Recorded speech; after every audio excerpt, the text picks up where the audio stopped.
कुछ कह रहे थे आप। मैं राहुल और तेरे को मैं और कुछ बोलना चाहता हूँ। राहुल गांधी, मेरी बात सुन। मैं एक मुसलमान हूँ, याद रखना मेरी बात। मुसलमान हम कभी भी एक कुरान की आयत अगर हाथ में लेंगे ना तो हमें पहले मुंह धोना पड़ता है, उसके बाद जूता निकालना पड़ता है, तब हम कुरान की आयत हाथ में लेता है। तो तुमने जूता पहन के और संसद में हमारी आयत खड़ा की है, तो तूने पिछवाड़ा धोया था क्या? तेरी इतनी औकात है तू मेरी कुरान की आयत हाथ में लेगा? तो मुझे 24 साल में आज तक पता नहीं चल तू किस धर्म से है। गलत बात है। बात सही है, बिल्कुल सही, गलत बात है। तो मेरी आयत लेके या हिंदू भाइयों की कोई गीता लेके या बाइबल लेके वो जूता पहन के कभी कहीं पे भी रोड पे खड़ा करेगा? ऐसा थोड़ी वो दारू की दुकान पे भी खड़ा करेगा। अरे वो संसद है इस देश को आगे लेने के लिए, और संसद तेरे घर के लिए नहीं है, ये देश को धर्म को बांटने के लिए नहीं है वो संसद। अब संसद में किसी धर्म के भी वो ऐसे लेके आओगे, ये वो है, ये मुसलमानों का, ये हिंदू का, ये ईसाई का। अरे तेरे को पता ही नहीं हिंदू मुसलमान क्या होता है? तूने कुरान पढ़ा है, तूने बाइबल पढ़ी है, तूने गीता पढ़ी है कभी? मुझे एक बात बता दीजिए, हिंदू होके तूने आज तक कभी जय श्री राम का नारा दिया है क्या? तूने भारत माता की जय बोला है कभी? मुसलमान होके मैं आपको बोल रहा हूँ, तू अपने धर्म का कभी जय श्री राम बोल रहा है? तो मेरे धर्म का कोई आयत लेके तू संसद में खड़ा होगा? पहले अगर उस संसद में कोई मुसलमान है, मैं उसको भी बोलना चाहता हूँ, तू हिजड़े से बदतर था क्या? जूते से मार रहा था उसको। और जो लोग तालियां बजा रहे थे जब वो हिंदू भाइयों को कल विरोध कर रहा था और हिंदू को बोल रहे हिंदू नहीं है, वो हिजड़ों से भी बदतर है, वो मेंटल हॉस्पिटल से आए हुए लोग हैं बिल्कुल जो ऐसे कर रहे थे। अरे तालियां बजाते हैं जो चौक पे खड़ा होकर 10 रुपए मांग रहे हैं, तालियां दिल से निकलती हैं। और 140 करोड़ लोग मोदी को चाहते हैं और तालियां निकलती है दिल से उसके लिए।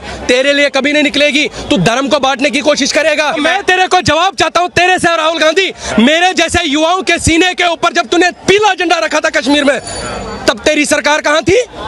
नहीं बोल रहे, मैं युवाओं का मुद्दा उठाता हूँ, एक के बाद एक पेपर लीक हो रहा है। क्या युवा का मुद्दा उठाता है? कहाँ का मुद्दा?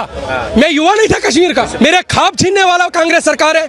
अगर वो भाजपा सरकार इससे पहले होती या कोई भी सरकार का कश्मीर में होती कांग्रेस के बगैर, आज मैं IAS कुर्सी पे होता या किसी बड़े ओहदे पे होता। बोल रहे कि भविष्य जो युवाओं का छीना उन्होंने। राहुल गांधी अगर नीट पे चर्चा करना चाहते हैं तो मोदी जी भागना चाहते हैं, क्योंकि वो युवाओं का बात सुनना नहीं चाहते, युवाओं के भविष्य के बारे में चर्चा नहीं करना चाहते। क्यों नहीं कर रहे? एकदम मेरे की बात है। बोल रहे जिंदगी है तो सब कुछ है। समझ रहे मेरी बात? हमारे पास कश्मीर के पास जिंदगी भी नहीं थी। ये पता नहीं था कब निकले कब गोली मिले। तो आजाद किया है ना नरेंद्र मोदी ने। तो इसको रोजी रोटी बनी थी इसको कश्मीर। तो कश्मीर में खाता भी नहीं देने को खोलने दिया हमने। मेरे जैसे युवा बैठे जिनके ख्वाब तूने छीने, मेरे जैसे युवा बैठे जिनके सपने तोड़े तूने, वो तेरे को खाता खोलने देंगे? मुझे एक बात बता दीजिए, जब तू भारत जोड़ो यात्रा निकाल के तू कन्याकुमारी टू कश्मीर चला गया था ना, इससे पहले क्यों नहीं गया? रात के 12 बजे घूम रहा था बाइक पे बहन के साथ। वो नरेंद्र मोदी की देन है। लानत है तुम पे जिसने हमारे ऊपर पीला झंडा रखा था। और जिस कश्मीर में पाकिस्तान के नारे होते थे, वहां वो उनके वर्कर कर रहे थे वहां पे पाकिस्तानी नारे। और आज उसी कश्मीर में भारत माता की जय हो रही है। आज उसी कश्मीर में हिंदुस्तान जिंदाबाद हो रहा है। बोल रहे आज मोदी जी ने भी संसद में जवाब दिया राहुल गांधी को।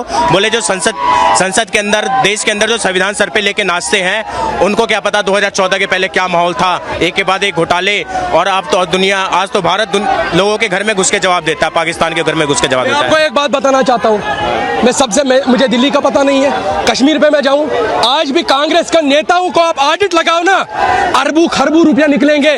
वो मेरा खून था, वो मेरे सपने थे, वो मेरे लोगों का खून था वहां पे। तो आप उसकी बात कर रहे हो? 2014 को आप भूल जाओ, मैंने वो दिमाग से ही निकाल दिया अब। और मुझे आज लग रहा है कि मेरे पास एक पहचान पत्र है हिंदुस्तान नागरिक की, मेरे पास पहचान पत्र नहीं थी और मैं अपने देश का तिरंगा हाथ में नहीं ले सकता था। आप बोल रहे हो आपको आजाद किसने किया? जब मोदी के टाइम में हुआ है। हिंदू बन के मेरे को सगा बन के आया, तभी तो आजाद किया ना कश्मीर से, तभी तो मैं उसके विरोध के लिए खड़ा हूँ।